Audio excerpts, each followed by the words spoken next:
I want to say congratulations. Thank you. I think this was a Goldstar interview. I got some tears out of you, man. Only time I've seen your tears.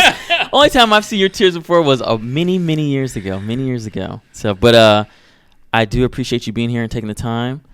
I think this was awesome. There's a lot to be learned from this, not even from just students or the enthusiasts, but I think a lot of people in the game industry hearing your story and like where you came from, where you are now, and the joy that you have. There's a lot of pain, like you're saying. You have to deal with a lot of experiences, good and bad, before you get to the point of being overjoyed at where you are, that's pretty awesome. And with knowing, I mean, you're there for a year and 10 months now, but you got like years oh my God. of wealth of knowledge and experience gained being here, because you're gonna be here for many years to come. It sounds like that's awesome. Yeah, I mean, I look, I respect what you're doing with what you got going on here, and it's funny because when you talk to me about this, it kind of dovetails what I'm doing. So I think that maybe we could combine forces in some way. Nice. Because so me and some friends of mine are getting together and creating sort of a space, a blog space, and the name of it is called Tech Nubians. Nice. And so it's us. We Black. We represent like a lot of different factions. Yeah. Whether or not it's production, art, anime, code, or whatnot. And what we're trying to do is we're trying to show people like you can do this, right? We are here.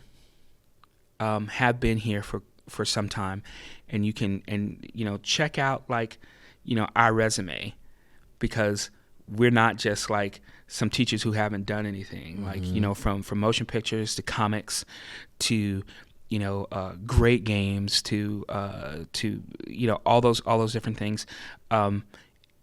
We're gonna be doing we're doing a panel at Comic-Con at San Diego Comic-Con to just let people know like the difference usually between like the people who really succeed and the people who don't is like you need to try. Like a lot of times we let ourselves like stop us from getting from point A to point B because you think, oh, it's already been done, or how do I do this, or how do I do that?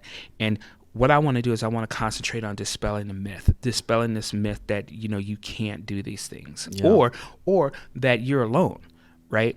And it's not something that we want to charge people for. It's like when I go to a show, or when I or some sort of panel, I get the same questions all the time, right? And instead of telling the story again, making myself cry because I'm holding a sword or something like that, like putting it somewhere where I can just tell people, well, you can listen to, you can read this, or you can hear this, and if you have any other questions, let us know so that we can build on this. So what I want to do is join forces, because I feel like you're doing much of the same work, just so that people know, like look, these resources are out there. It doesn't cost you like $8 million, just do stuff. Right. And that's the goal of what I'm trying to do here, which is I'm offering this for free. Like I'm just going to put this online. Like I don't have any intentions or expectations of like what this is going to bring or do for me. I got to a point in my career where I was like, you know what? I want to give back. Yep. I don't want to go and be a teacher at some school where they give me a syllabus and they're telling me you need to do this, you need to do that. I was like, well, I got 20 years of experience. Why can't I, with all the technology, why can't I just start? And so I had a dream about what you see right now. Everybody can't see this, but what you see right now, I had a dream about this. And now I didn't draw it out because I didn't want to over plan. I didn't want to go like, oh, it needs to be this wide, this long. I just went to Home Depot. And I grabbed two people at Home Depot, and I was like, I need some help. I got an idea. I don't have any dimensions of any what way, but it needs to be this and this and this. I was there for 6 hours. Nice. Collected. I had 3 baskets of content. Wow. And they were like, are you going to buy all of this? I was like, yeah. I was like, if we do it this way, it's going to be cheaper. Yeah. I don't want to just buy something that's already done. I built all of this right here. And it was fulfilling that dream. And then I remember when I turned the lights on, and I was like, okay, I need to start contacting people. I planned out everything after that point. After I did the labor, it was all falling into place. And I think the special moment for me was I stood up because this channel is about multiple things. There's interviews, there's tutorials, there's reviewing people's work. There's a lot of things, a lot of avenues that I have that I'm going down on this. But I stood up one night from staying up late and continuing on a tutorial, and I was like, man, this is gonna work. I like this. This is awesome. I feel joy from going to work every day. You know, it's awesome. But I've been able to have a hobby now, other than working out. True. I have a hobby now where I'm like, oh man, I'm like double the joy. And it's all just on me. It's, you know, I'm creating my own schedule. I'm reaching out to people. I'm reaching out to friends. I'm reaching out to people who I don't even know, and they're happy to be involved. It's amazing.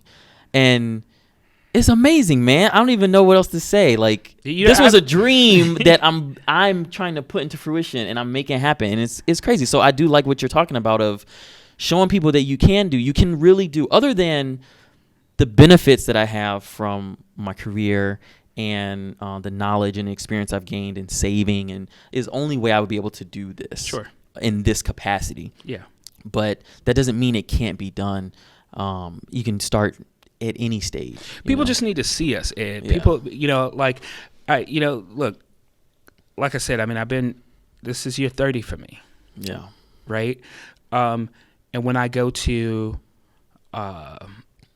school sometimes, during a career day, or, or when I just speak to people either in college or whatever, they don't know us Black folk in particular are doing the things that we're doing, or how we got from here to there.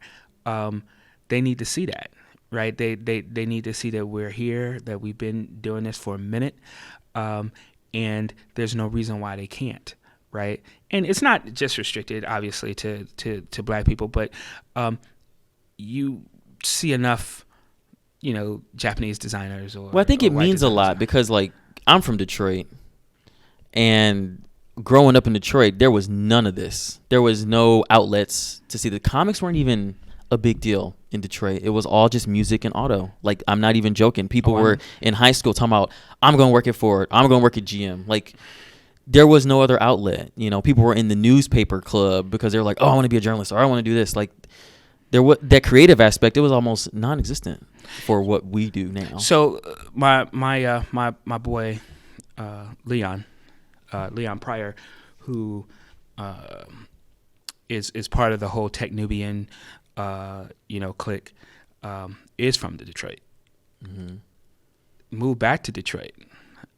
Works at Amazon in Detroit. Well, they got a bunch of incentives down in Detroit to get people back. Yeah, but so he's back there, doing the damn thing. As a matter of fact, he even teaches young kids now how to code in his spare time. So he's out here, he's out here now. You're out here, and I think it's a good opportunity. I mean, I think, just like you said, it'd just be a wasted opportunity for us not to give back to a business and to an industry that's done pretty well by us. That's awesome. Well, I want to say thank you for taking the time. Thank you for coming out. And your story was amazing, man. I even learned some things that I didn't know about you. How about that? But it's pretty awesome. So I really appreciate you. And I hope the viewers really do get something out of this. I hope you learned something new. And thank you. Awesome. All right.